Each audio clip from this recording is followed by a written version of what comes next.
अजित पवार यांच्या कार्यक्रमाला दोन्ही मुंडे बहीण भावांची अनुपस्थिती।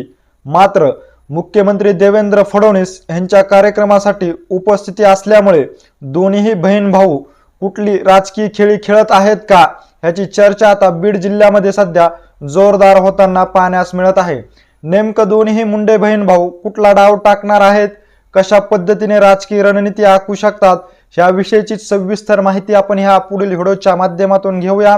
तर नमस्कार मंडळी, 1 जानेवारी रोजी बीड ह्या ठिकाणी बीड जिल्ह्याचे पालकमंत्री तसंच राज्याचे उपमुख्यमंत्री असलेले अजितदादा पवार यांच्या प्रमुख उपस्थितीमध्ये भव्य दिव्य विकास कामाचं भूमिपूजनाचा कार्यक्रम पार पडला।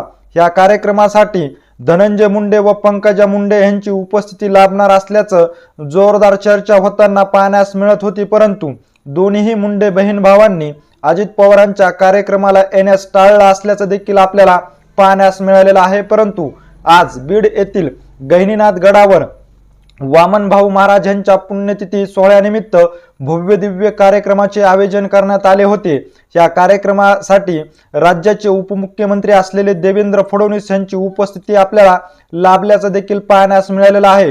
ह्याच कार्यक्रमासाठी अजितदादाच्या कार्यक्रमाला वेळोवेळी दांडी मारणारे धनंजय मुंडे तसंच अजित पवार यांच्या बीड येथील 1 जानेवारीच्या कार्यक्रमासाठी गैरउपस्थिती दर्शवणाऱ्या पंकजा मुंडे आज पुन्हा एकदा देवेंद्र फडणवीस यांच्या कार्यक्रमासाठी उपस्थित असल्याचं देखील आपल्याला पाहण्यास मिळालेलं आहे। त्यामुळे कुठेतरी बीड जिल्ह्यात राजकीय भूकंप घडवून आणण्याची शक्यता मुंडे बहीण भावाकडून केली जात तर नाही ना, असं देखील बोललं जात आहे। कारण जर पाहिलं तर धनंजय मुंडे यांना अजित पवार गटातील काही नेत्याकडूनच त्यांची पक्षातून कुचंबना केली जात असल्याचं आपल्याला वेळोवेळी पाहण्यास मिळालेलं आहे। परळी नगर परिषद सोडता धनंजय मुंडे यांनी बीड जिल्ह्यातील इतर नगर परिषदेमध्ये कसलं डोकं लावलं नसल्याचं देखील आपल्याला पाहण्यास मिळालेलं आहे।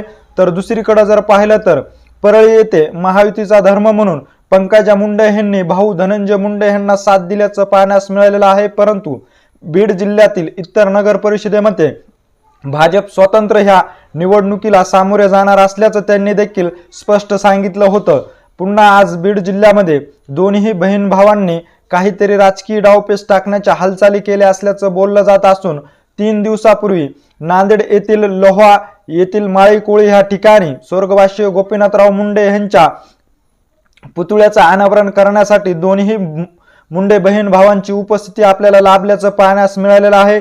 त्यावेळी देखील पंकजा मुंडे यांनी स्पष्ट विधान केलं होतं की परळी जी आहे ती धन्नू भाऊंना मी देऊन टाकलेली आहे, माळी कोळी जी आहे ती मी आता सांभाळणार असल्याचं वक्तव्य केल्यानंतर अजित पवार गटावर नाराज असलेले धनंजय मुंडे कुठेतरी पंकजा मुंडे यांना साथीला घेऊन भाजपमध्ये पक्षप्रवेश करून बीड जिल्ह्यामध्ये पुन्हा एकदा भाजपला लागलेली उतरती जी कळा आहे ती नव्याने आणण्यासाठी हे दोन्ही बहीण भाऊ राजकीय आखाड्यामध्ये उतरणार असल्याचं चित्र बोललं जात होतं।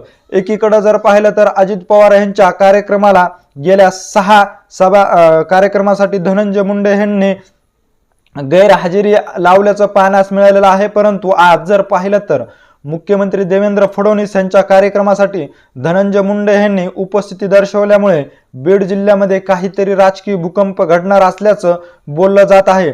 याचबरोबर मुख्यमंत्री देवेंद्र फडणवीस यांच्याबरोबर हेलिकॉप्टरमध्ये बसून धनंजय मुंडे गेल्याने पुन्हा एकदा राजकीय चर्चेला उधाण आला असून धनंजय मुंडे जे आहेत ते लवकरच भाजपमध्ये पक्षप्रवेश करणार असल्याची चर्चा जोरदार होताना पाहण्यास मिळत आहे।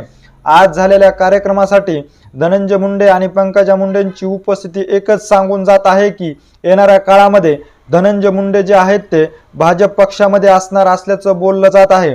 एकंदरीत ह्या सर्व घडामोडीविषयी नेमकं तुम्हाला काय वाटतंय हे आम्हाला आमच्या कमेंट बॉक्समध्ये नक्की कळवा। अशीच माहिती जर तुम्हाला वेळोवेळी जाणून घ्यायची असेल आणि तुम्ही अजूनही आमच्या चॅनलला जर सबस्क्राईब केलं नसेल तर नक्की सबस्क्राईब करा। धन्यवाद।